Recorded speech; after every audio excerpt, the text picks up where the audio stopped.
Clinicians Podcast. Yay. And on this episode, we have the honor and privilege of having Dr. Amy Lynch with us, and I'll tell you a little bit more about her in a second. But as always, I'm Dr. Deborah Dantzler, your chief geek here at Geeky Clinicians, and I'll let the other geeky clinicians introduce themselves. Hi, I'm Jacinta. I am lead clinician and lead geek. And I'm Beth Burmester, and I was a clinical intern, and I am now one of the postmaster's residents at 3D Psychotherapy. And I graduated with my master's in clinical mental health counseling from Agnes Scott College. All right, awesome. So today we are so excited, and I think it's very appropriate on this. This is when we're recording this, is our first podcast of Pride Month. And so to have Dr. Amy Lynch, LCSW, with us today is just so on point. And so I'm so excited. And so Dr. Amy Lynch, LCSW, is a licensed clinical social worker. She's located in Virginia and licensed in 8 other states. She is the founder of Rising Sun Therapy and Wellness, LLC, where she is also a psychotherapist. With a deeply affirming approach, Amy specializes in working with LGBTQIA2S+ individuals and those practicing and exploring ethical non-monogamy. Grounded in trauma-informed care, their practice is rooted in respect, collaboration, and cultural humility. Drawing from years of experience as a therapist, corporate leader, professor, educator, and advocate, Amy supports clients in navigating identity, relationship dynamics, and personal growth with compassion and clarity. Whether addressing anxiety, relational distress, or life transitions, Amy creates a space where all identities and relationship structures are seen, honored, and supported. Amy is also a fun-loving goofball who seeks out joy, who seeks out joy and speaks joy. Awesome. Seeks and speaks. Awesome. So Amy, Dr. Amy, welcome. Thank you so much. So excited to have you here. Like I said, this first Friday of Pride Month when we're recording this, even though it probably won't air until July, but alas, so we are, again, glad to have you. So, Amy, one of the first questions that we always ask guests, because again, Geeky Clinicians is a community for clinicians by clinicians that get geeked up about this clinical work. Tell us your clinical origin story. How did you get interested in this? We can go all the way back. Tell us your first introduction and interest on your clinical journey. Absolutely. Thank you so much for having me. I like being the guest geek on the podcast. So let's see. This is basically a 3rd or 4th career for me. I had started out doing politics stuff. I was in the Clinton White House. And then I was getting my PhD in public policy, and I was doing a lot of work with hate crimes, gender and race-based hate crimes, and doing a lot. And from a geek standpoint, it was all the statistics and crunching numbers. I was trying to show that housing segregation was a determinant of the amount of hate crimes that were race-based happening in an area, and trying to have the statistical kind of oomph to back it up. And then I was teaching at George Washington University in women's studies and sociology, doing a lot of things around social justice, promoting understanding and advocacy and things like that. And that was okay, but the kind of bureaucracy of politics wasn't doing it. Politics in the university wasn't doing it for me. Then I was introduced to some folks that ran a business that was in public health research and evaluation, doing a lot of international work. And I kind of started working there and rose up through the ranks doing lots of, again, statistical understandings about either projects or problems. And even that, though, even though the ultimate benefactor what were people, it was still too many degrees of separation for me. And I have had a therapist for a really long time that I absolutely adore. And I always think, gee, I wonder if I could do what she does. And I'd keep saying, no, it's too late. No, it's too late. And all that changed was it got later than the last time I said it, right? Like nothing changed until I finally decided, you know what, I'm going to go for it. And so I started getting my MSW while I was an executive at this company that I was working at. And yeah, and so then I started realizing, oh, all the geeky stuff I learned in my PhD applies to every single thing I read about for mental health, because I want to be able to understand what they are studying. I want to be able, like when they say what some value is in their regression analysis, I want to really be able to check that and call it out. My geek levels are kind of off the charts. I'm somebody who, if I hear a statistic like, oh, this is a true example. Oh, poverty causes a 9% decrease in a person's IQ. This was a stat that was like rattling around. Like, who says, how do we know? If I'm going to say that, I want to know it. Went back through it, found the origin article, and it did not say that whatsoever. So all these people cite this article as having said it, and it just isn't so. Or people say 70% of communication is nonverbal. Also not what that research indicated. And yet that is thrown around really huge. And so I want to know what I know and how I know it. And I don't need to know everything. I'm not one of these people who needs to be the smartest in the room. In fact, I love being in rooms where I'm nowhere near that. How else am I supposed to learn? I don't need to stroke my ego. I need to feel informed. And so I got my MSW and was working at a group practice and realizing I'm all about efficiency, and this is not so efficient. And I had run another company for so long that the idea of running my own show, at least for now, when it's tiny like this, was something I wanted to try to do. And hence in 2024, January 2024, I opened my own practice. Oh, okay. Wonderful. Oh, I love that multifaceted, multi-approach to kind of humans, right? Because I think the thing that we all kind of have in common in our geekdom of the work that we do is the joy of watching the human journey of healing, right? Oh, yeah. And that restoration.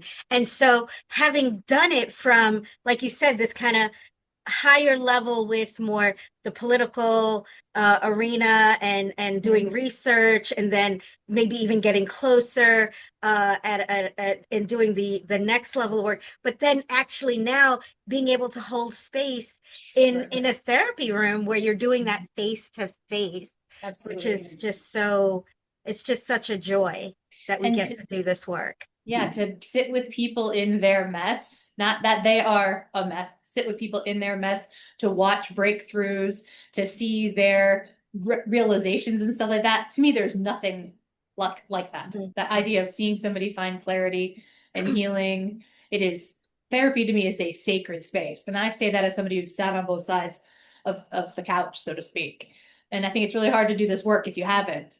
But to know what it's like to be terrified to go in and say something to your therapist, to know what it's like to go in there and because you're mad at something that they said that you've been thinking about, and have the excellent gall to tell them, hey, I'm really upset with you from something from last week. It's amazing work to watch people do.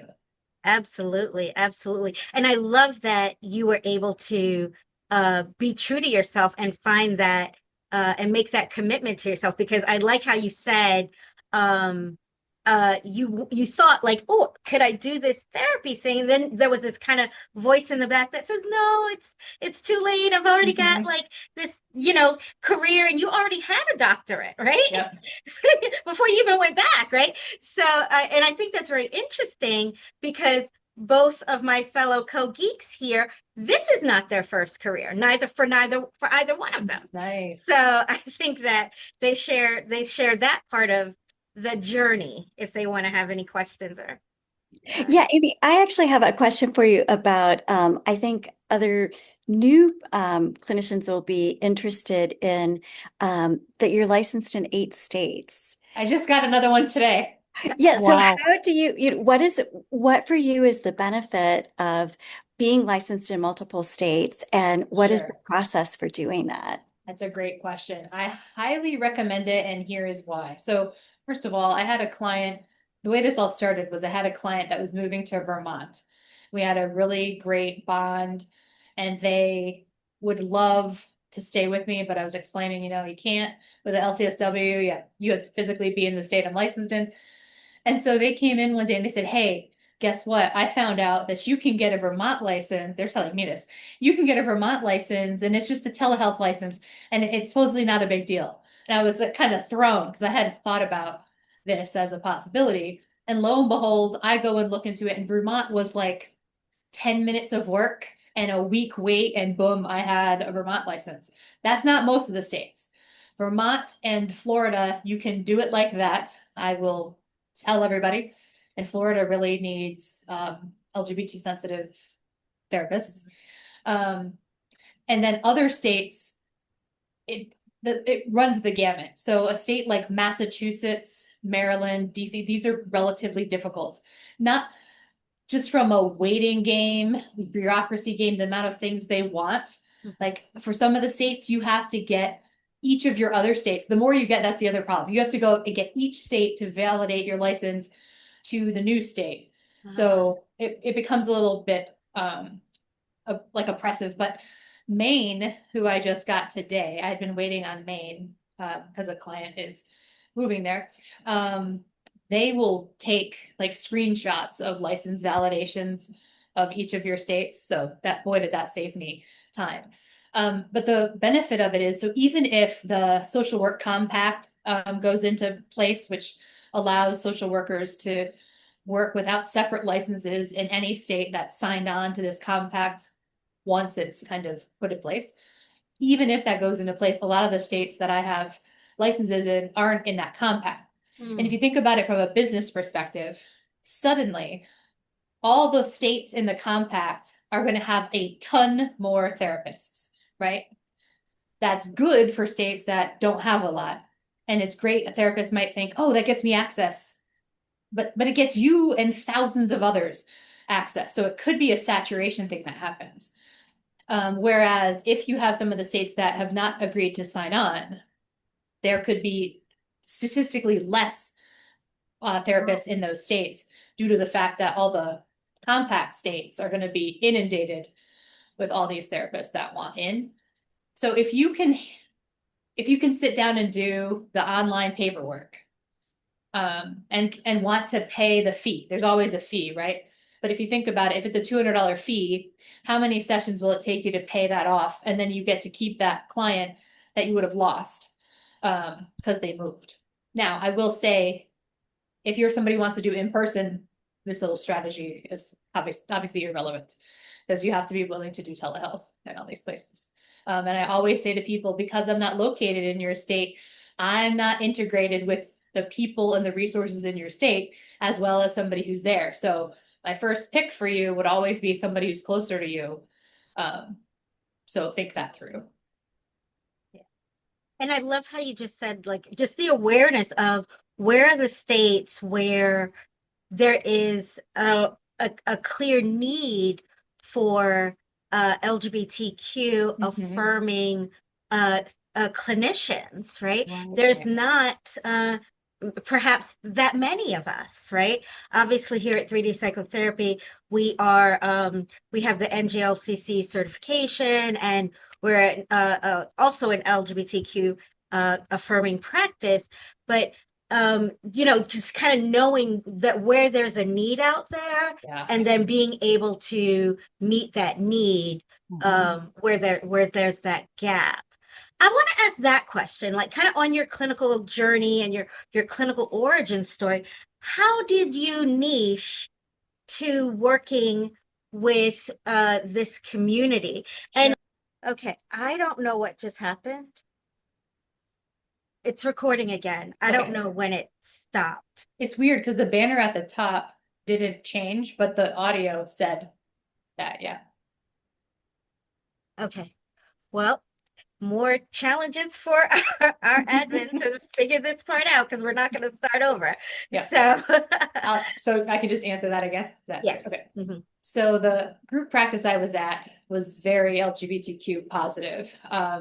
And it was something that was important to me. I was getting my licensure hours there. It was also important to me when I was back in my practicum that I'd be able to have all kinds of cultural humility around identity and be able to serve a variety of populations. And then when I was at the group practice, at one point they were like, hey, does anybody want to see a couple coming in that are polyamorous? And I was like, polyamorous? What on earth does that mean? And I was like, oh, wow, this is fascinating. And my brain, it's almost as if when something's exciting to me intellectually, it's like I can feel it in my brain. It's like electric. I love the excitement of that. And this was a challenge, sitting down with two people and figuring out who else they're connected to and having to keep that landscape in my head. And then how do you navigate each of the connections? And then one of the people in this couple, I call it mixed orientation marriage, was not into this idea of opening up their marriage and the husband suddenly being poly. And that just made it all the more interesting to me because you have to honor, you're in a couple here from a perspective of the clinician. One of them wants to be with lots of other people, but the wife is kind of panicking because what on earth is happening? And so it was just so rich of an experience for me that I then went and was looking up, I did trainings and things like that. And then polyfriendly.org is a great resource for people who want to do pretty much anything from build a house to get a therapist or a dentist that's poly-friendly. And so I got on there and people really use that site, prospective clients. And so I started having a lot of people reach out, and I would say 60% of my clients right now are somehow either ethically non-monogamous or the partner of somebody that they don't want them to be ethically non-monogamous. Yes, yes.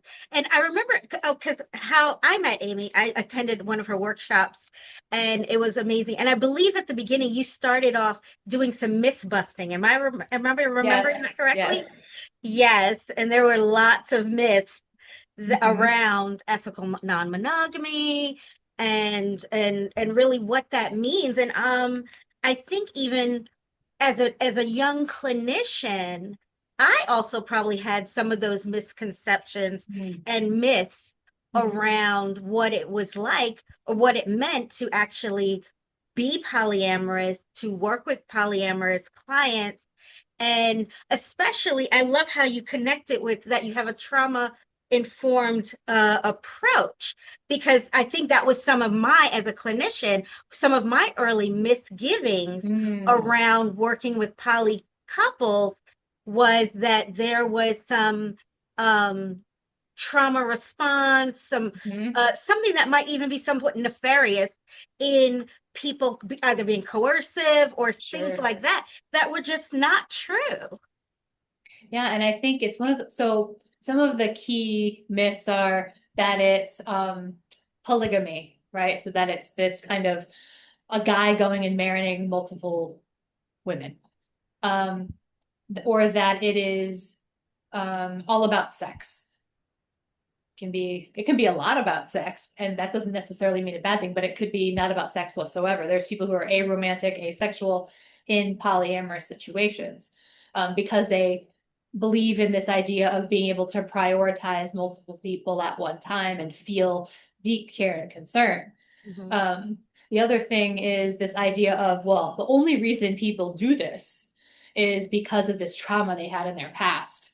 And it might be the case that they had trauma in their past that led them to realize they had the ability to love more than one person, or in the case of ethical non-monogamy, where it doesn't have to be love, that they are having a struggle with just one.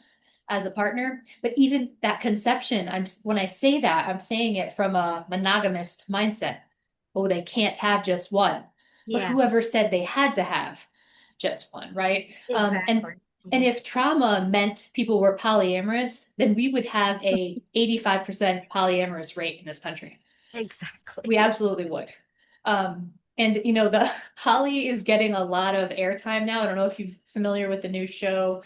And again, this is very pop psych kind of thing. The new show that's on Max or the ID channel, or maybe it's TLC, called Poly Family. It's a No. it's a closed quad, two married couples where the men swap with the women. And of course, it's the most like provocative version of poly, so that they're gonna get people watching this like cringe watching this. Yeah. You know, they've Yeah. picked just the most dramatic scenario going on. They have all kinds of kids whose paternity they don't know and they don't want to know because they want to all parent them. Okay, again, fine. It's just when you're trying to like introduce people to the concept, they're like, this is crazy. This show isn't helping, but it's like it's a big thing out there right now. And the bottom line of all of this is it's way more people than you think. And a lot of people still have to feel closeted because of the amount of bias there is. It's in our current climate, it is not safe to have Yes. different looking families right now in a lot of places. And so the whole idea of a person saying, "Oh, I could never handle that," or "I could never do it." Good, excellent news for you, because you don't have to. Excellent news, right? If I don't want to, I don't have to. Yes, Yeah. yes. Yeah. Media is such an interesting thing because, in the one hand, it is introducing a concept to people that may have never been exposed to the concept. But when they do it in a way that's salacious or exploitative, then it really, in some ways, it may not be, actually serving the larger community. Mhm. But it's good that people are now kind of knowing and more aware. Because I think even like in your session, you asked people like how many people had kind of heard of it or what they already knew. Like you kind of took their knowledge, assessed their knowledge of polyamory and Yeah, ethical non-monogamy and things like that. And there were some people, clinicians, who just really had not had any exposure or awareness Yeah. of those relationships. And who's to say they won't come across clients as people are really showing up for therapy more and more. They might be exposed to clients that are having different relationships that look very different Mhm. and are different shapes and patterns. Sure, exactly. And so, yeah. And monogamy is just as legitimate. Like that's the other thing. Like sometimes when people talk about poly, it gets talked in a way like it's the evolved thing. And I'm really against that perception because it then implies, well, we don't need to pit identities against each other. It would be like Yes. saying, Right. oh, if you're queer, that's the evolved identity. No one ever said that. We just want acceptance, right? We don't want people to have to be like, oh, straight people, yuck, or oh, monogamous people, oh, you're just so close-minded. Like that's the whole like master's tools will never dismantle the master's house. It's the same approach. Oh, we just get to switch who we put the negative lens on, but it doesn't have to be that way. Yeah. Exactly.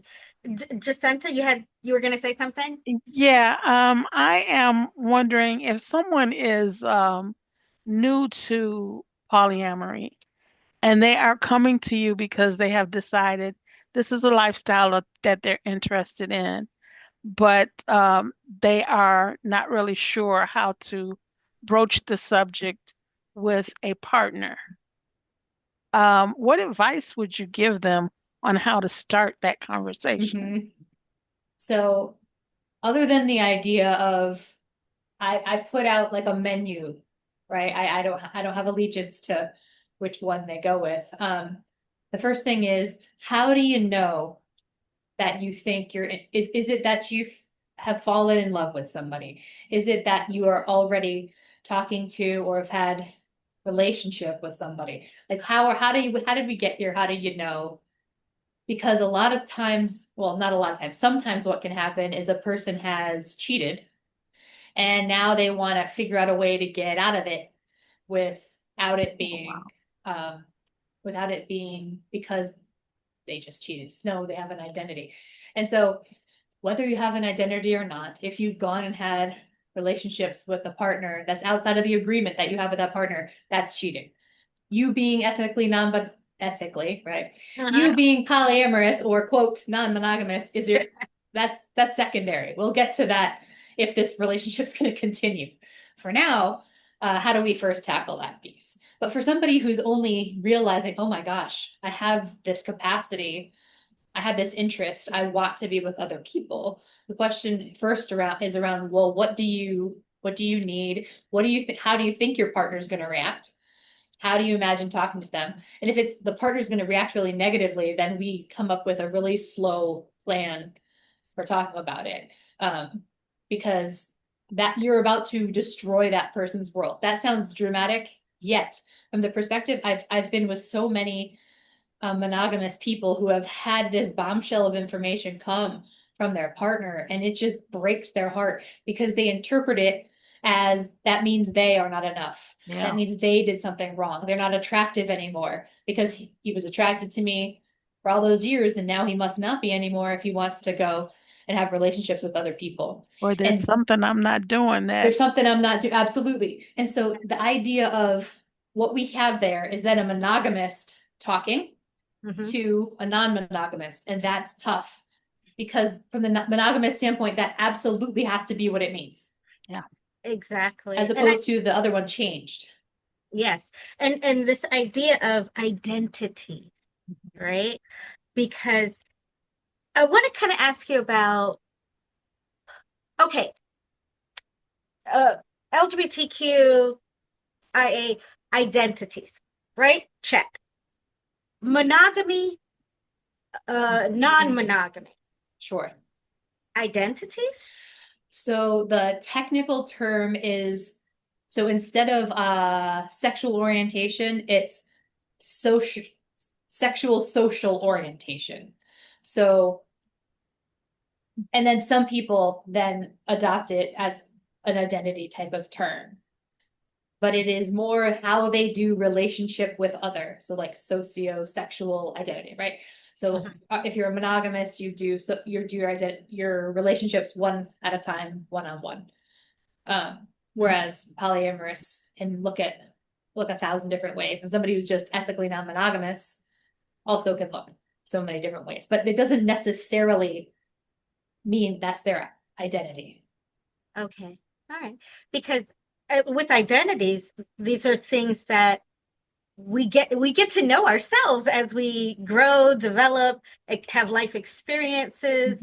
And somebody, like for instance, in the example you just gave, where you may have a monogamous wife, and then maybe a later in life or later in relationship, one partner is identifying as polyamorous. It's totally possible that they may have almost had a polyamorous identity all along, but may not have even had language for it.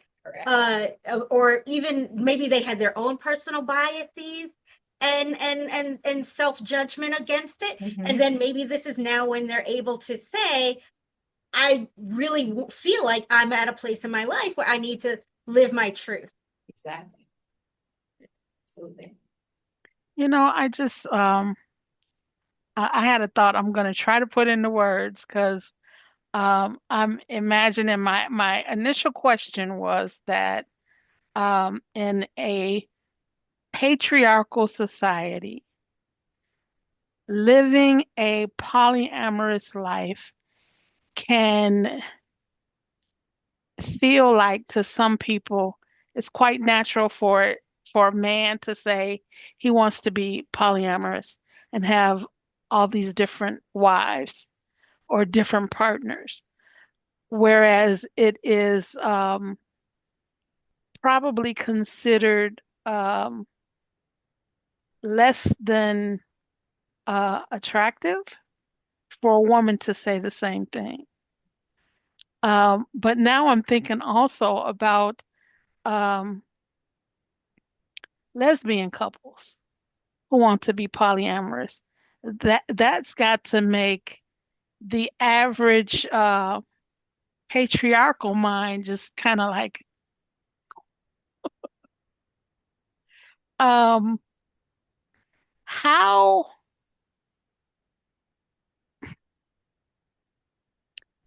how are these different groups, I guess, um,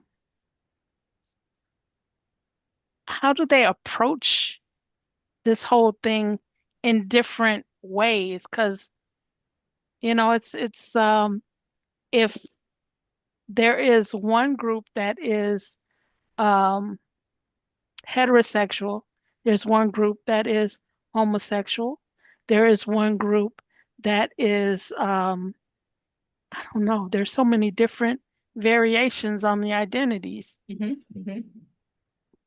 How is all of this, how can we get it to be, um,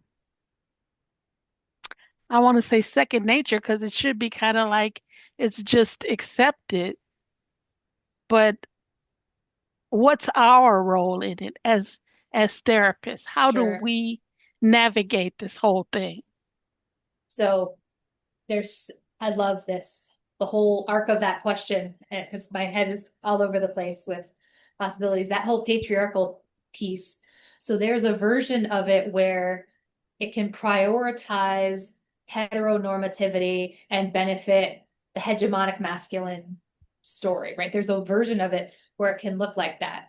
Mhm. However, ideally, it disrupts that because it doesn't require a single person. So, for instance, the heterosexual man who's married to a woman who realizes that she is polyamorous very much upsets the expectation. Now, she's going to be butting up against a bunch of gender expectations potentially, right? She becomes the quote slut. He, if it was him, becomes the stud, all that old kind of stuff, that old kind of mentality. But if we Yeah. look at a lot of times a group of people that are affiliated somehow in polyamory are called a polycule.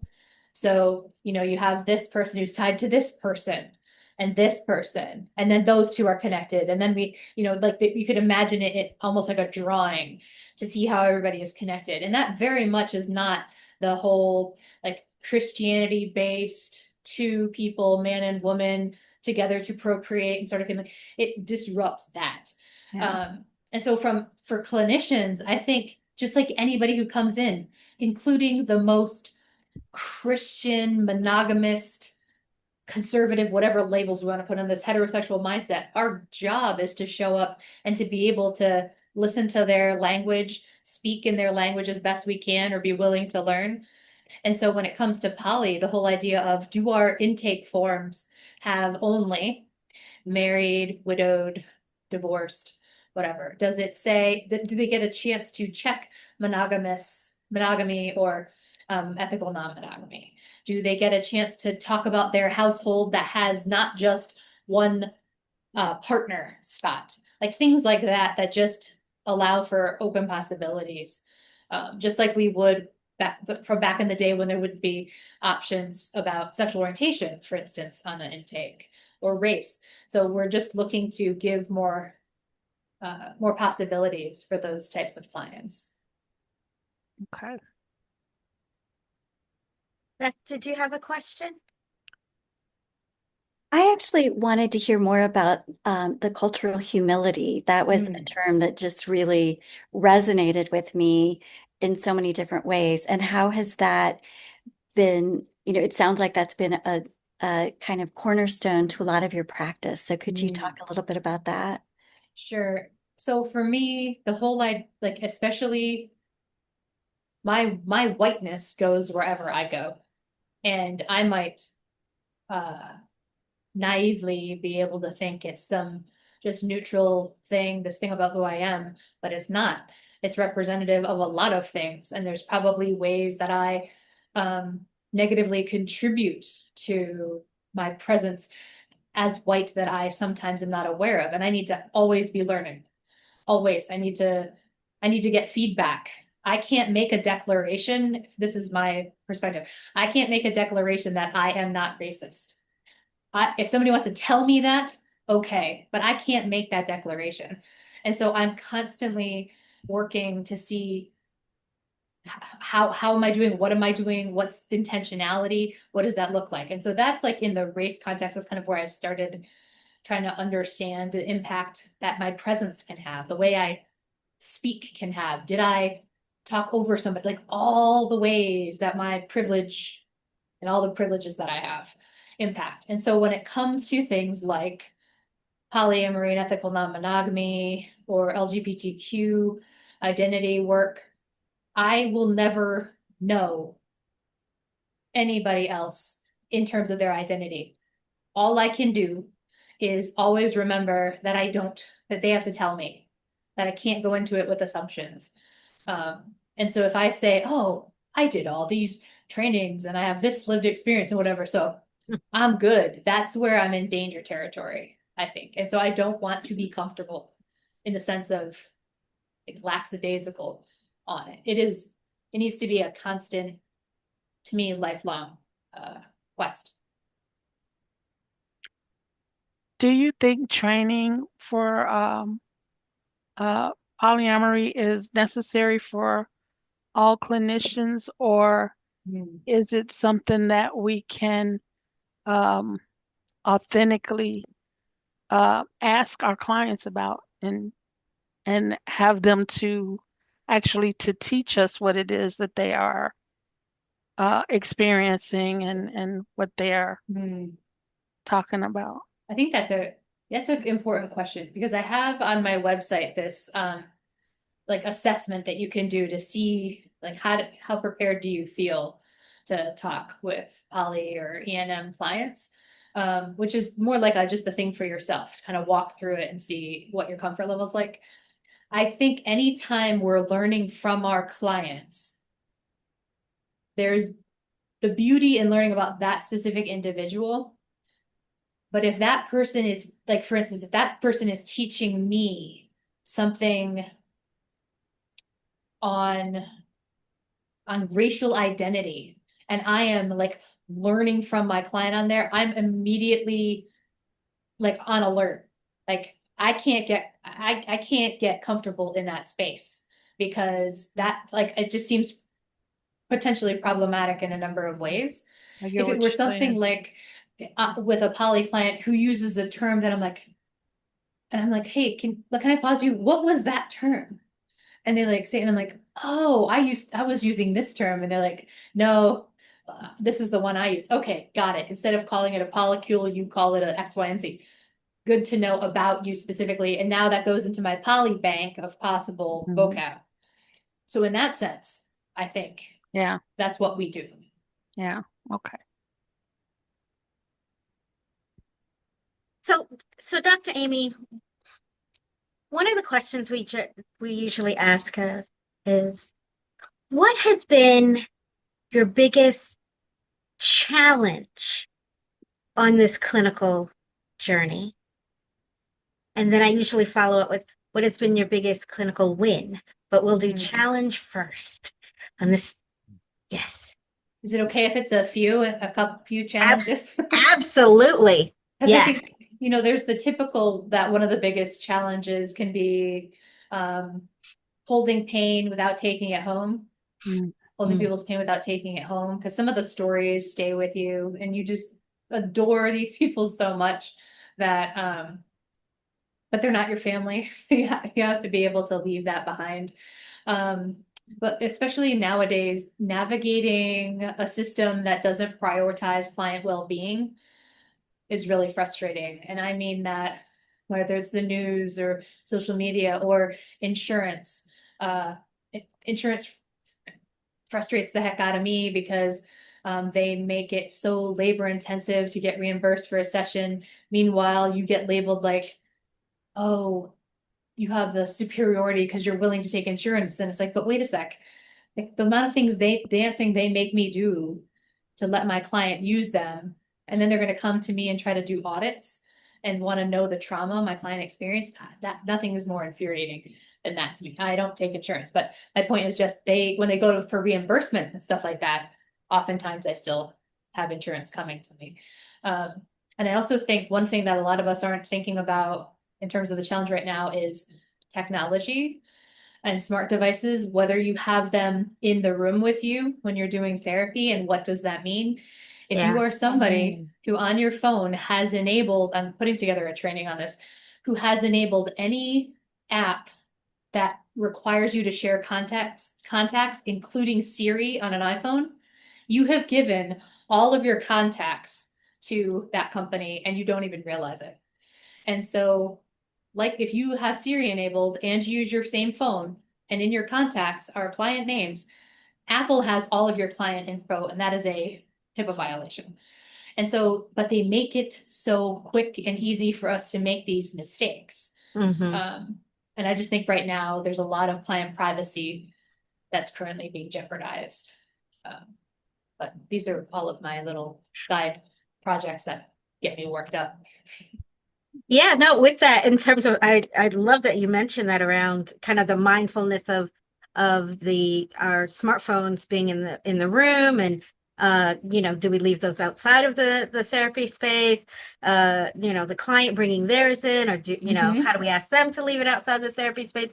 But also AI now is another real risk to clients' privacy, and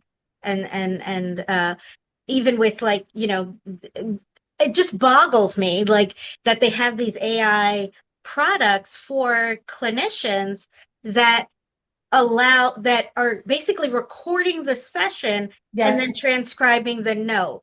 Yes. Oh my. because if I were to say, oh gosh, I just want to kill him, Jacinda, sometimes, sometimes I just really want to kill him. Versus I said, I am going to kill him. That's what I want. Like, AI has what's AI going to do? Put a flag there?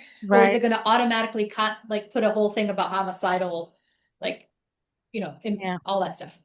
I have a massive problem with the idea of it recording. I even have a non-recording policy that I have my client sign, because I had a client recording things unknowingly for a divorce during sessions. That was the whole reason that I made that policy. But the idea of me having a device and be like, pay no attention to the robot in the room that's that listening to everything you say, and then it's going to spit out a note, because I didn't want to do the note on my own, really. That's why. Yeah, I can't.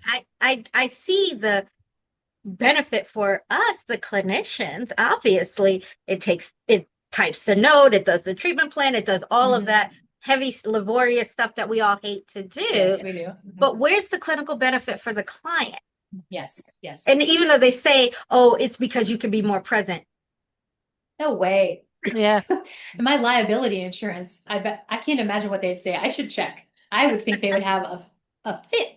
Well, I heard about one that even will write a follow-up email to the client, thanking them for the session and outlining everything that happened in the session. Like sending the client an email. Yeah. Yikes. Oh my gosh. That is the trajectory right now. Yeah. That's scary. Yeah. And that's really scary, again, and kind of going alongside what's happening in the world right now. With both of our practices being LGBTQ affirming practices that deal with ethical non-monogamy, and the attack is real. Like, things are happening right now. This year, in the first 6 months, I've had many of my trans clients actively considering detransitioning, not because that's what their identity is or what they wanted to do, but because they're living in fear of what potentially was coming down the pike. Sure. And so so imagine you're using an AI recording your sessions with this level of sensitive information and in those spaces. And and yeah, so I kind of wanted to just kind of take that, as we're talking about difficulties and challenges in our work, this is something we're really seeing. And I don't know kind of if you could speak to that a little bit as well. The Yeah, world. I have like neutralized my notes, meaning if I have a client whose child is trans and they're having all kinds of challenges accessing different systems and trying to help their child through, my notes don't say that anymore. They might have said it in the past just because it's pretty clinically relevant. Now it'll just say child identity challenges or something like that. Because again, if this were 10 years ago, I would sound like somebody who needs to be talked to about catastrophic thinking, right? The poor CBT therapists of the world right now, who they can't talk about catastrophic thinking anymore because it probably isn't. It's a little exaggeration, but still. So, but now who knows who can get into records, not just because hackers are quite skilled and who knows how they're going to get into my EHR someday, but also, is it going to become some requirement where I'm legally obligated, even though I never signed on for that, to somehow provide some tally or something? Not that I ever plan to do such a thing, by the way. I would fight that until my death, but Yeah. I just am neutralizing everything. Yes. Yeah. Yeah. I think that's a really important point. And we all kind of have to be mindful of that now, neutralizing our notes. Yeah. Yeah. But I tell you what, AI wouldn't neutralize it. Oh, they AI, couldn't. Yeah. they would say all the details. Exactly. Exactly. Jacinta, Beth, anything? I did have one question I was going to ask early on, and that was, what was the scariest part for you when you decided to go into your own practice? No guarantees. Before I even transitioned to this field, I had a ridiculously high paying job. And I had leave, and I had unemployment insurance, and I had health care, right? I had a 401k. So the idea of leaving that at all, let alone opening my own practice where I don't make money unless I work, until I diversify, obviously. I don't make money unless I work. I also need vacation, but anytime I take vacation, not only is there no money coming in, I have some clients who might need something. So that whole idea of no guarantees. Now, I will point out the universe sent me this message because the company that I left was all USAID work. So that company just in the last year is now gone, which I never, ever would have told you that was possible. It's heartbreaking and horrendous. And all my friends there, got laid off.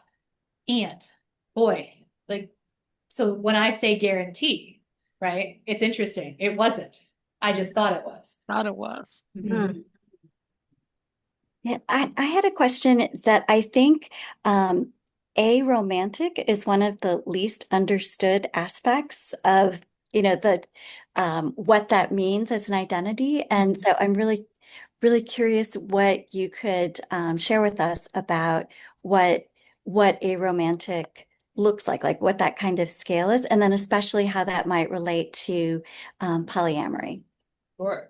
So what's interesting about polyamory, which is quote, the ability to love more than one person deeply, and somebody who's aromantic, which sounds like, oh, do they not experience romantic love? I just go back to connections. Aromantic folks can feel deep connections with people and juggle multiple relationships, can have sex. We used to have things in boxes. It was like, this belongs here and it fits nice and neat.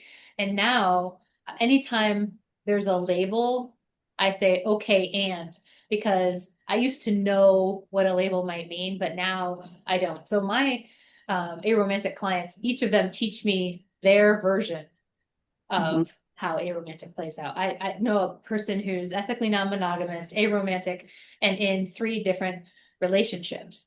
So one could argue, well, why would a person who's not romantic be in relationships? Well, because the relationships don't look like rom-coms. on television, right? That's not necessarily how that's playing out. But I just with asexual, gray ace, all these different identities and different iterations, I just really have a general understanding and then say, and actually this speaks to what Jacinta was asking me before, and then say, okay, so tell me what it means for you. Mm-hmm. Awesome. So, Dr. Amy, similar question to the last one, but what have been your greatest wins on this clinical journey? So anytime a client says, I didn't think I could ever talk about that, but I just did. Like I'll probably get choked up saying some of this, because to me, that is everything. Like, or they come in and they set a boundary. I don't care how tiny it was, but they were people pleasers and came in and set a boundary with somebody.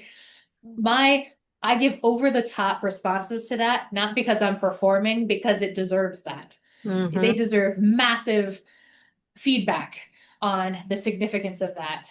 When clients laugh in session with me, either because I said some silly joke or because they were just finding something joyful in life, that thrills me. And that ripple effect, like when healing spreads from one person to their relationships, their families, their communities, that is really powerful. And it's never me, it's the us of it. So my presence matters, but they're the ones doing the work. And when they know that they've done the work, I'm just thrilled. So to me, there's nothing like that. Watching somebody get something is so sacred. And that's the second time I've used that word, but it really means something to me. Yeah, no, I love that. And it's so true, right? Like we could have easily, use the words like sacred clinician work or something like that in this, because again, that's part of that energy that what we get filled with by doing this work with clients is really it's just there's nothing else like it. There's often that question in therapy groups on the Facebook. Well, if you weren't a therapist, what would you have been? And then every time I put nothing else, like this is it. Like this is this is the option. And so yeah, I love that. Jacinta, Beth, do you guys have anything before we go to our final and closing question? Nope. I was just going to say, this has been so engaging. I really enjoyed the responses that you've shared with us so far. Thanks. It's great talking with you all. We should get together every Friday. Yes. And go to the Grand Canyon where I think Jacinta is right now. No, I think it's Greece. Oh, okay. You can see the part I saw, you can see why I thought it was that. Okay, we're in Greece. Excellent.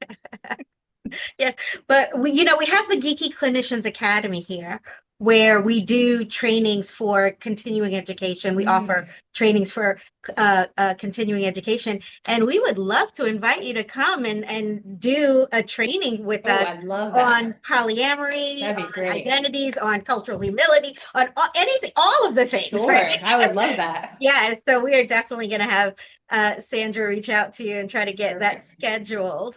Awesome. So before we go, we always want to know, we want to ask our guests this question. What are your best hopes for our field? What are your best hopes for future clinicians, for this work, for the field? What are your best hopes for the future? I would hope that we could continue to dismantle the gatekeeping that often happens around therapy, making it more accessible, more culturally affirming and trauma informed, that it not be this thing that requires six-figure incomes in order to be able to access it.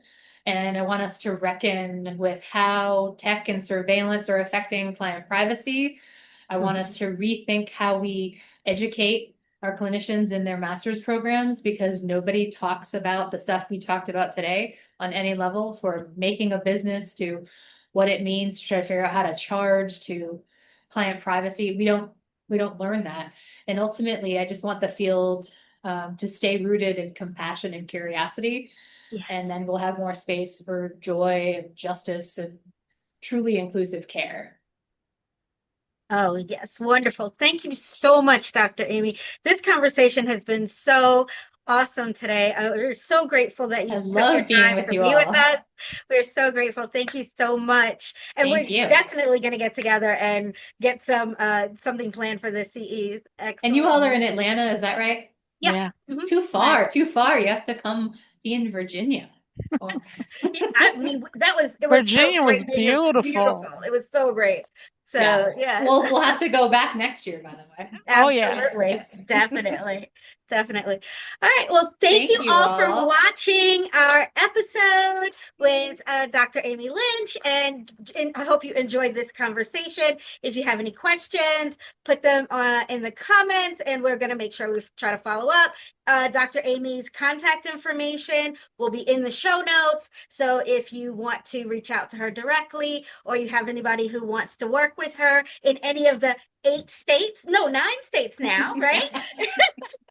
That you'll be able to contact her as well. And as always, if you have not already, please subscribe to this channel and like it and share it. We greatly appreciate all of that. Thank you guys for watching. Thank you. Bye, folks. Bye.